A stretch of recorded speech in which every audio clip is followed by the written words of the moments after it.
அல்லாஹ் ரப்பல் ஆலமீன் உலகத்திலே 1,00,000க்கும் மேற்பட்ட நபிமார்கள் தோன்றியிருக்கிறார்கள். ஆனால் நாயகத்தை உருவாக்கியதை போன்று அல்லாஹ் வேறு யாரையும் உருவாக்கவில்லை. பெருமானார் எங்கே பிறக்க வேண்டும் என்று ஒரு ஏற்பாடு செய்வார். அதிலே அல்லாஹ் தேர்ந்தெடுத்த பூமி மக்கத்துல் முக்கர்ரமா.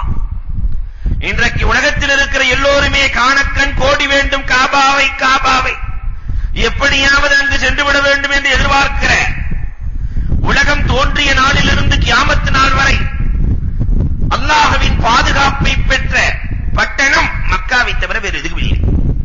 உலகம் தோன்றிய நாளிலிருந்து கியாமத் நாள் வரை அங்கிருக்கிற பசுமையான இலைகளை யாரும் எடுக்க முடியாது, பறிக்க முடியாது, அங்கு தவறுகள் செய்ய முடியாது. அது ஹரம், புனிதமான ஸ்தலம். ஏதாவது தவறு செய்தாலும் அதற்கு பெரிய பரிகாரம் உண்டு. இந்த புனித பூமியில் பிறக்க வேண்டும் என்று அல்லாஹ் ரப்பல் ஆலமீன் பெருமானார் ஸல்லல்லாஹு அலைஹி வஸல்லம் பிறக்கிற இடம் சாதாரணமான இடமாக இருக்கக்கூடாது என்பது அல்லாஹ்வின் நாட்டம். உலகத்தில் தோன்றியிருக்கிற எல்லா நபிமார்களும் 6 பேர்களை சபிக்கிறார்கள். எல்லா நபிமார்களும். யார் 6 பேர்கள்? அஸ்ஸாயிது ஃபீ கிதாபில்லாஹ், இறை வேதத்திலே கூடுதல் குறைத்தல் செய்பவர்கள். அல்லாஹ்வினுடைய வேதம் குர்ஆனுக்குள்ள எக்ஸ்ட்ரா 4 ஜுஸ்வ சேர்க்க முடியுமா? குர்ஆனுக்குள் இல்லாததை இருக்கிறது என்று எவன் கொண்டு வருகிறானோ, வேதங்களுக்குள் இல்லாததை இருக்கிறது என்று எவன் சொல்லுகிறானோ, அவனை உலகத்தில் இருக்கிற எல்லா நபிமார்களும் சபித்திருக்கிறார்கள். இரண்டாவது அல் முகத்திபு பிகத்ரில்லாஹ், அல்லாஹ்வினுடைய கலாக்கதிரை யார் பொய்ப்பிக்கிறார்களோ, அல்லாஹ் ஒருவருக்கு தலைவலி வர வேண்டும் என்று சொன்னால் அது நடந்தே தீரும். அல்லாஹ்வுக்கு கண் இருக்கிறதா, காது இருக்கிறதா, நாங்கள் எல்லாம் கலாக்கதிரை ஏற்றுக்கொள்ள மாட்டோம், நம்பிக்கை இல்லை என்று சொன்னால் அவனை எல்லா நபிமார்களும் சபித்திருக்கிறார்கள். காரணம், கலாக்கதிரை ஈமான் கொள்வது நமக்கு வாஜிப், ஃபர்த். மூன்றாவது அல் முஇஸ்ஸு பிமா அதல்லல்லாஹ், அல்லாஹ் கேவலப்படுத்தியவனை கண்ணியப்படுத்துபவனை. அல்லாஹ் யாரையெல்லாம் கேவலப்படுத்தி இருக்கிறானோ அவர்களை யார் கண்ணியப்படுத்துகிறார்களோ அவர்களை எல்லா நபிமார்களும் சபித்திருக்கிறார்கள். ஃபிரௌனை, நான் வாழும் பொழுது ஃபிரௌனை போன்று வாழ வேண்டும் யாராவது சொன்னா அவனுக்கு சாபம் தான். நம்ரூதை போன்று நான் வாழ வேண்டும். அரபு நாட்டிலே ஒரு கவிஞன் இருந்தான், அஷாப். பள்ளிவாசலுக்கே வராத ஒரு கவிஞன். ஆனால் மனைவி எப்பொழுதுமே தொழுது கொண்டே இருப்பாள். மனைவிட்ட போய் அஷாப் சொன்னானா, இப்படியே நீ தொழுதுட்டே இருந்தேன்னு சொன்னா நீ இறந்ததற்கு பிறகு ரசூலுல்லாஹ்வோட இருப்ப, ஃபிரௌன் ரசூலுல்லாஹ்வோட இருப்ப, மூசா அலைஹிஸ்ஸலாத்தோடு இருப்ப, ஈசா அலைஹிஸ்ஸலாத்தோடு இருப்ப. எல்லாமே ஏழைகள். நான் பார் தொழுகிறதே இல்ல. நான் மௌத்தா போயிட்டா போனாலும் நம்ரூதோடு இருப்பேன், ஆமானோடு இருப்பேன், ஷத்தாதோடு இருப்பேன், அங்கும் பணக்காரர்களோடு தான் இருப்பேன் இங்கு இருந்ததை போன்று என்று சொன்னார். நபிமார்களை கேவலப்படுத்தி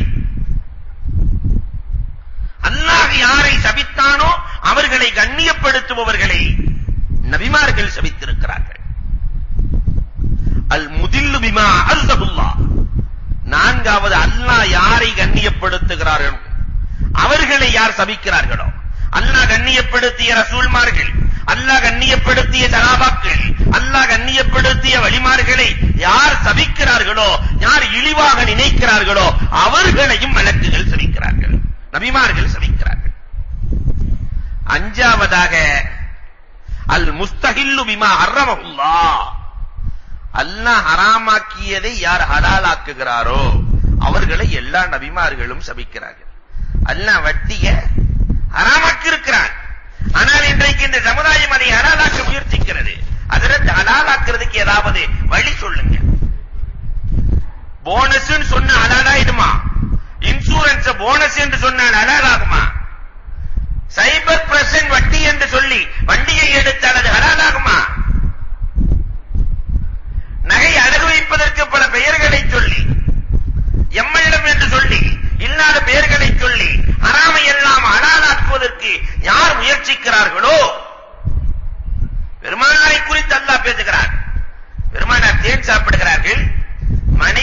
மேல் பேசிக் கொண்டார்களாம்.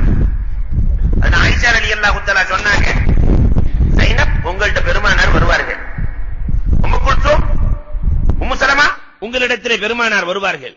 நாயகமே வாய் வாடையாக இருக்கிறதே என்று எல்லாரும் ஒட்டுமொத்தமா சொல்லணும். பெருமானார் வந்து பேசுகிற பொழுது எல்லா மனைவிகளும் சொன்னார்கள், வாயிலிருந்து ஏதோ துர்நாற்றம் வர்ற மாதிரி தெரியுதே. பெருமானார் ஸல்லல்லாஹு அலைஹி வஸல்லம் சுத்தத்தை விரும்பக்கூடியவர்கள், எப்பொழுதும் மலக்குகளின் தொடர்போடு உள்ளவர்கள். பூமான் நபிகள் கோமான், இனிமேல் நான் தேனே சாப்பிட மாட்டேன் என்று நியத்து செய்கிறார்கள். வசனம் வந்து விடுகிறது, யா அய்யுஹல்லதீன ஆமனூ லிம துஹர்ரிமு மா அஹல்லல்லாஹு லக். அல்லாஹ் ஹலாலாக்கியதை நீங்கள் எப்படி ஹராமாக்கலாம்? அல்லாஹ் ஹலாலாக்கியதை ஹராமாக்கக்கூடியவர்களை எல்லா நபிமார்களும் சபிக்கிறார்கள். கடைசியாக பெருமானார் சொன்னார்கள், அல் முஸ்தஹில்லு லி ஹரமில்லா, மக்காவில் ரத்தத்தை ஓட்டுவது ஹலால் என்று யார் நினைக்கிறாரோ, மக்கமா நகரத்தில் தவறு செய்வது ஹலால் என்று யார் நினைக்கிறாரோ அவர்களையும் உலகத்தில் இருக்கிற எல்லா நபிமார்களும் சபித்திருக்கிறார்கள். அப்ப இந்த மக்கமா நகரம் எவ்வளவு புனிதமான பூமி. இந்த பூமியை தான் பெருமானாருக்கு அல்லாஹ் தேர்வு செய்கிறார். இந்த பூமியிலேயும் அரபியை அல்லாஹ் தேர்வு செய்கிறான். பாஷையாக எல்லாமே அல்லாஹ்வின் தேர்வு. பாஷையாக அல்லாஹ் ரப்பல் ஆலமீன் பெருமானாருக்கு, உலகத்தில் எத்தனையோ பாஷை இருக்கு, உலக பொதுமொழி என்று சொல்லுகிற ஆங்கிலத்தை பெருமானாருக்கு அல்லாஹ் தேர்வு செய்யவில்லை, தமிழை தேர்வு செய்யவில்லை, கன்னடத்தை தேர்வு செய்யவில்லை. உலகத்திலே 2000க்கும் மேற்பட்ட மொழிகள் இருக்கிறது. ஆனால் அல்லாஹ் ரப்பல் ஆலமீன் தேர்வு செய்த மொழி, தேர்வு செய்த பாஷை அரபு பாஷை. பெருமானார் ஸல்லல்லாஹு அலைஹி வஸல்லம் சொன்னார்கள், மன் அஹப்பல் அரப ஃபகத் அஹப்பனி, யார் அரபியை பிரியப்படுகிறானோ அவன் என்னை பிரியப்பட்டவன் என்றார்கள். பூமான் நபிகள் கோமான் ஸல்லல்லாஹு அலைஹி வஸல்லம் ஆங்கிலத்தை நுனிநாக்கிலே பேச வேண்டும் என்று எல்லோருமே ஆசைப்படுகிறோமே. ஸ்போக்கன் இங்கிலீஷ் எப்படியாவது படிச்சுக்கறணும், நுனிநாக்கில இங்கிலீஷ் பேசணும், என் பிள்ளைகள் பேச வேண்டும் என்று ஆசைப்படுகிறோமே. அன்புக்குரியவர்களே, பெருமானாரும் அல்லாஹ்வும் பிரியப்பட்ட பாஷை, பெருமானாருக்கு சொந்தமாக்கிய பாஷை அரபி. அதை என் மகன் நுனிநாக்கில் பேச வேண்டும் என்றாவது நினைத்ததுண்டா? அல்லாஹ் பிரியப்படுவானே, ரசூல் பிரியப்படுவார்களே என்றாவது நினைத்ததுண்டா? பெருமானார் ஸல்லல்லாஹு அலைஹி வஸல்லம் அன்னவர்கள் சொன்னார்கள், லா யப்கலுல் அரப இல்லா முனாஃபிக், அரபியை முனாஃபிக்கை தவிர வேறு எவனும் கோபப்பட மாட்டான். அரபியை ஒருவன் கோபப்படுகிறான் என்றால் அவன் முனாஃபிக் என்றார்கள் பூமான் நபிகள் கோமான் ஸல்லல்லாஹு அலைஹி வஸல்லம். பெருமானார் சஹாபாக்களிடத்திலே சொன்னார்கள், நீங்கள் அரபியை பிரியப்படுங்கள், காரணம் 3 விஷயம் அதில் இருக்கிறது. நான் அரபி, பெருமானார் சொல்லுகிறார்கள், வல் குர்ஆன் அரபியும், குர்ஆன் அரபி, உலகத்தில் இருக்கிற எல்லா கருத்துக்களையும் உள்ளடக்கிய பொதுமறை, உலகத்திற்கான திருமறை, அது அரபி. நாளை எல்லோரும் போய் இருக்கிற இடம் சொர்க்கம், நிரந்தரமாக இருக்கிற இடம் சொர்க்கம், அங்கே பேசப்படுகிற பாஷை அரபி. அதனால் நீங்கள் அரபியை பிரியப்படுங்கள். சல்மான் பாரிசி ரலியல்லாஹு தஆலா பெருமானார் ஸல்லல்லாஹு அலைஹி வஸல்லம் அழைத்து, சல்மான் நீ என்னை கோபப்படுத்தாதேன்னாங்க. சல்மான் பாரிசி ரலியல்லாஹு பெருமானாரின் மீது ஆக காதல் கொண்டவர்கள். நாயகமே, உங்களை நான் கோபப்படுத்துவதா? என் வாழ்நாள் இருக்கிற வரை அது நடக்காது நாயகமே, உங்களை போய் நான் கோபப்படுத்துவேனா? பெருமானார் சொன்னார்கள், என்னை என்று நான் சொன்னது அரபியை என்றார்கள். நீ அரபியை கோபமாக நினைக்காதே சல்மான், அரபியை பிரியப்படு. நீ அரபியை கோபப்பட்டால் நீ என்னை கோபப்படுத்தியவன் என்றார்கள் பெருமானார் ஸல்லல்லாஹு அலைஹி வஸல்லம் அவர்கள். மக்காவை தேர்ந்தெடுத்து, மக்காவிலேயும் அரபி பாஷையை தேர்ந்தெடுத்து, அந்த பாஷையிலேயும் பல லஹ்ஜாக்கள் உண்டு. இன்றைக்கு தமிழ்னு சொன்னாக்க அந்த தமிழ்லயே பல தமிழ் இருக்கிறது. அது ரொம்ப பியூரா பேசக்கூடிய சென்னை தமிழ், ரொம்ப அழகா பேசுவான்.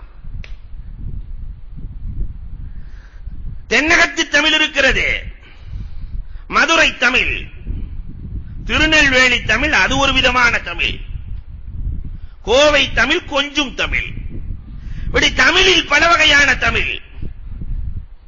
இதை போன்ற அரபி லஹ்ஜாவிலும் பல வகையான லஹ்ஜாக்கள் இருந்தது. அதிலே அல்லாஹ் அரபியிலும் கூட குறைஷி பாஷையை அல்லாஹ் தேர்வு செய்கிறார். இன்றைக்கு நாம ஓதிட்டு இருக்கிற குர்ஆன் இருக்கிறதே, லஹ்ஜத்தே குறைஷ், குறைஷிகளினுடைய அரபியை தான் இன்றைக்கு அந்த அமைப்பிலே தான் குர்ஆன் பாதுகாக்கப்பட்டிருக்கிறது. லஹ்ஜத்தே குறைஷ்